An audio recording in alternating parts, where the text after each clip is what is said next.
Hey guys, it's Jay here from It's Inside You.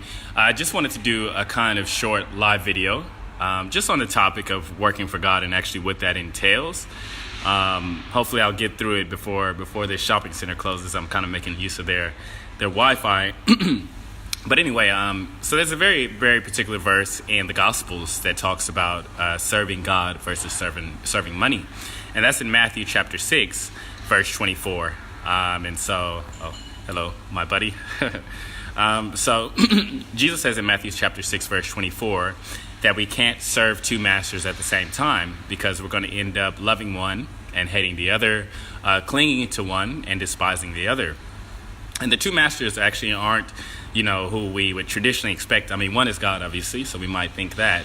But the other is not actually the devil as far as the opposite that Jesus presents in terms of the opposition to God. He says you can't work for either God or mammon. So it's not God versus the devil, it's God versus mammon. What is mammon? That's a question that a lot of people may have. Mammon is actually just money and the things that it can buy. So it's money and food. It can be clothes. It can be, iPhones, whatever. It's materialism. That's what mammon represents, money and the things that it can buy. So according to Jesus, we can only serve one of those two masters.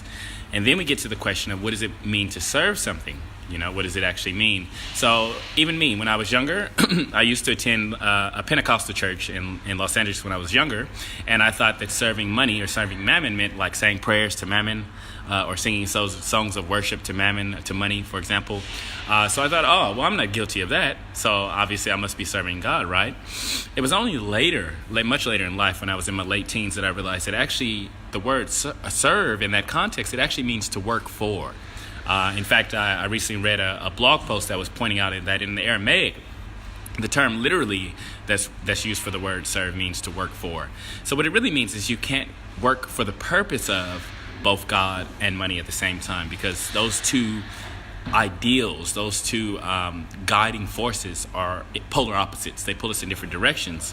And when we try to do both, we end up cheating one of them, and a common example that I like to give is that if you work for Microsoft, you can't work for Apple at the same time, because obviously you're gonna have to be loyal either more so to Microsoft or to Apple. You can't be equally loyal. It's just impossible. That's just one example, So the same with God and money. And so why do most of us actually work for money? Well, most of us work for money because we believe we can't live without it. We think that, without money, we're going to starve. We won't have clothes to wear. How are we going to survive?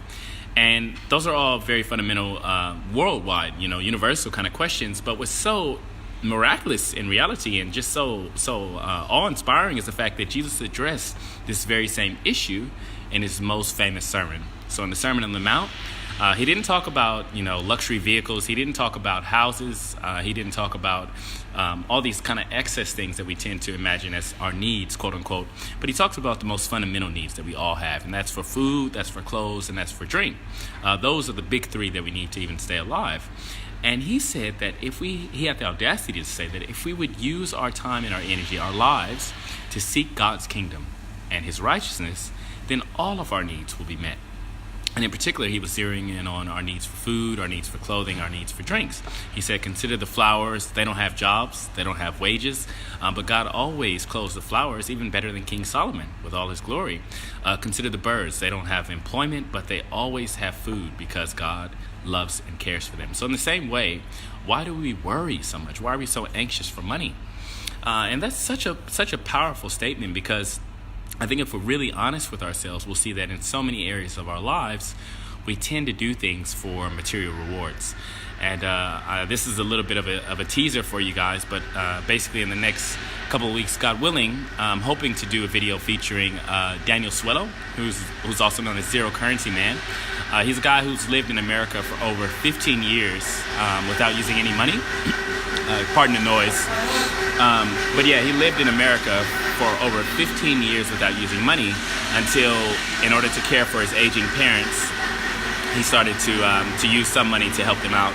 But anyway, he really does a great little mini sermon about the concept of working for rewards and just how that's so contradictory to our true essence as humans. And so even me, just for those who don't know, a little testimony is that I grew up in the States, in Los Angeles. I grew up with probably, I would say, probably middle-class American family. You know, I never had lack of anything material. I wouldn't necessarily say rich by Western standards, but it was comfortable. And I had a scholarship to a few different universities for basketball and things like that. But when I was 17, I started to question, what is my reason for even wanting to pursue, for example, university education? What is my reason for wanting to play professional basketball, which had been until that point kind of like my, guiding goal that I was shooting for? And I realized it was money, it was respectability, it was what other people thought of me, and all these kind of things, they actually pull us in the wrong direction spiritually. For example, one of the biggest fears that all of us have, no matter what walk of life we're coming from, is fear of what other people think. Fear of public opinion. We're afraid, what does this person think of me? What is their opinion on me? And it's really irrational when we think about it, because at the end of the day, what someone else thinks of us is irrelevant.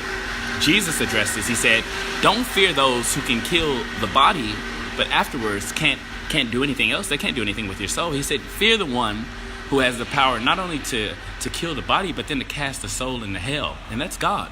So in reality, the only one that we need to care about in terms of their opinion and to be worried about is, what does God think? However, because we can't see God, because he's a spirit, and we can't see him with our physical eyes, we tend to worry about the people that we can see with our physical eyes. And those are the people that, they're all into the materialism that is the God of this world. Money is the prince of this world. And so we allow their values to dictate what we do. Anyway, I'm kind of trailing off, but the short of it is that when I was in my late teens, I realized that a lot of my life plans had been based on a combination of my own greed, my own material interests, and also fear of what other people thought.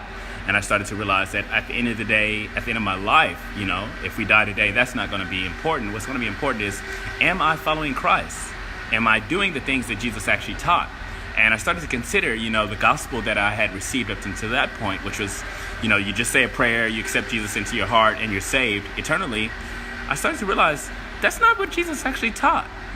When the subject of how to be saved came up in the Gospels, he didn't say you just say a prayer and you'll be saved forever. He said things like, for example, when the rich young ruler said, how can I be saved? He said, go and sell everything you have and give the money to the poor, and then come follow me. Wow. I didn't know any church in the world at that point that was teaching to sell literally all our possessions in order to be free to follow Christ. Jesus said things like, he who endures to the end shall be saved. He who endures to the end shall be saved. Whereas the churches that I had been familiar with were just saying that once you say the prayer, it's all done.